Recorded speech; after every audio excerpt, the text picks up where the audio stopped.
তোমরা মাইন্ড করো না যুবকেরা। দেখো আমাদের বাবাজিরা যারা বসে আছেন, এদের সময়কার মানুষ যারা ছিলেন, তাদের সময়ে এত যে সিরিবিরি ট্যাবলেট খাওয়া লাগে নাই, এত দাওয়াখানা খোলা লাগে নাই, এত হেকিমপুরি খোলা লাগে নাই, হ্যাঁ, এত ওই যৌন ওষুধ নিয়ে ঘোরা লাগে নাই। আর এখন 95% যুবকের অবস্থা একেবারে নাটে মারা। মাইন্ড করো না, প্লিজ ডোন্ট মাইন্ড। সংসারে অশান্তির মূল কারণ হলো যুবকের এই যে ঘুম আইছে আর জাগে না। বাবা কথা মাইন্ড করিস না, বাবা তোর কথা মাইন্ড করিস। এই যে ঘুম আইছে বাবা, আর কানাল দিয়া ডাক দিলেও এইভাবে সংসারটা। এই বাবাজিরা কথা কয় না কে? আরে বাপ কথা বুঝিস? এই যুবকরা কথা বুঝিস? এমনি তো আমরা খাই জন্মের পর থেকে সার, জন্মের পর থেকে না, আগের থেকে মাও খায় সার, বাপও খায়। বাপ যা দিয়ে জন্মাইতেছে ওটাও সার বিষ, তাই না? তাহলে জন্মার আগের থেকে সার বিষ দিয়ে জন্মাইতেছি। এরপরে আসার পর থেকে, হ্যাঁ, বয়স 12 আগেই আবার পাইছোস একটা অ্যান্ড্রয়েড। এরপর থেকে কম্বল মরে দেয় শিখছস, তারপর থেকে গার্লফ্রেন্ড আগেই পাইছস, তারপরে মনে হয় যে জীবন জৈবন যা আছে সব নাটে মারছস। এমন পরিবার ঠিক রাখার জন্য বিয়ে একটা করে দিছে, তো তোর বউ থাকবি রে, তোর বউ থাকবি রে। কথাটা বাবাজি বুঝেন, মাইন্ড করেন না, কথাটা আপনারা কষ্ট নিয়েন না। সমাজের অবস্থাটা দেখেন। তাহলে এই কথাগুলো আজকে নয় মাহফিলে কইতেছি আমি। এই যে আমার মুয়াজ্জিন সাহেব জিজ্ঞেস করে দেখেন, আমার মসজিদে আমি এই কথাগুলো অকাতরে, অনেক মুসল্লিরা বলে যে হুজুর সলফল টলফল নিয়ে আসি। আমি কই যে এই জন্যই কই যে বাপ বেটা একসাথে বসে এলে শুনবেন, যাতে বাড়ির যা মায়ের হাতে নিয়ে বসে থেকে শাসন করতে পারে।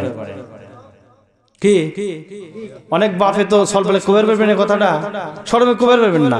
এই জন্য ওই কথাটা আমি বলে দেবো, আমি হিসেবে বলে দেবো আমি, নাহলে তো উপায় নাই। আপনাদের আমাদের বয়সে আমাদের আশা ছিল ক্লাস 5 পাস করব, কোনো আশাই নেই। যখন 9, 10 এসএসসি পাস করার পরে সর্বোচ্চ আশা কি একটা সাইকেল কিনে দেয়, লাগবে দূরে স্কুলে যাব। আর এখন 5 এর আগেই আশা করে যে ইটা নিছে, যাতে খালি দাফার ঠেলবার পারে। বুঝেন নাই কথা? কি মিছা কথা কইলাম? ওই সময় থেকে যুবকরা কয় মিছা কথা কইলাম, খালি দাফার ঠেলবো। আর তার আগে থেকে বান্ধবীর সাথে চ্যাট করবো, চ্যাট, হ্যাঁ হ্যাঁ চ্যাট করা লাগে। আর এই যে মোড়ে দিব, আগের কি 12 টাকায় ঘুম থেকে তুললে পারেন রে? হ্যাঁ, কথাটা ভালো হয়ে বুঝেন, তুললে পারেন। কারণ রাত 2টা বন্ধু চ্যাট, রাত যত গভীর হবো চ্যাট করে জুততে, বুঝছেন না? নাই দেখবেন যে বয়স 12 হয় নাই, চাপা চুপা ভাঙ্গা ইমরাজ একটু বাড়াইছে, বুরুং টুরুং দিয়া, মানে জীবনই নাই, যৌবন তো নাই, জীবনই নাই। ওর জীবনের নাট বল্টু হালুয়া টাইট আরো যা ছিল, দাওয়াখানা যদি বাড়িতে খোলেন তাও তো বাবা যে ঘুম আইছে তুলবেন কি দিয়া? আরে বাবা ঘুম না আসলি নয়, সল তোলা গেলানি, ঘুম আইছে তো আইসে পড়ে গেছে, পাক্কি দিয়ে তুলবো। বোঝেন নাই কথা? তো বৌমা নয়, আপনি যত রূপসী আর সুরসী আনেন থাকবো কি দিয়া? ফেসবুকে লেখা যে নারী কিসে আটকায়, হ্যাঁ হ্যাঁ খৈটে আটকায় নারী, বুঝোস না কিসে আটকায়। হুজুর পাইছে আজকে, হ্যাঁ শ্বশুর বাড়ির আওয়াজ আজকে যা কপালে থাকে, হ্যাঁ শ্বশুর বাড়ির আওয়াজ যা আছে কপালে, কি ও কপালে, হ্যাঁ না ইজ্জত তো বাবা গেছে, আগে গেছে, কপালে যা আছে আছে, ইজ্জত যা আছে অপা দুঃখের কোণে থুবেন। আজকের সমাজের অবস্থা তো এরকমই 100% শিওর। কিন্তু এই যে বাবাজিরা যারা বসে আছে, এদের সময় এত কিচ্ছু করা লাগে নাই, খাইছেও টাটকা। হ্যাঁ, আগের মাসকালের গেরান আর এখনকার মাসকালের গেরান দেখছেন নাকি? একবারই মাসকালের রান্ধিলি পারে 14 বাড়ি মুস্তা গেরান। এই জন্য খাইছেও টাটকা, জীবন যৌবন সব আসিল টাটকা।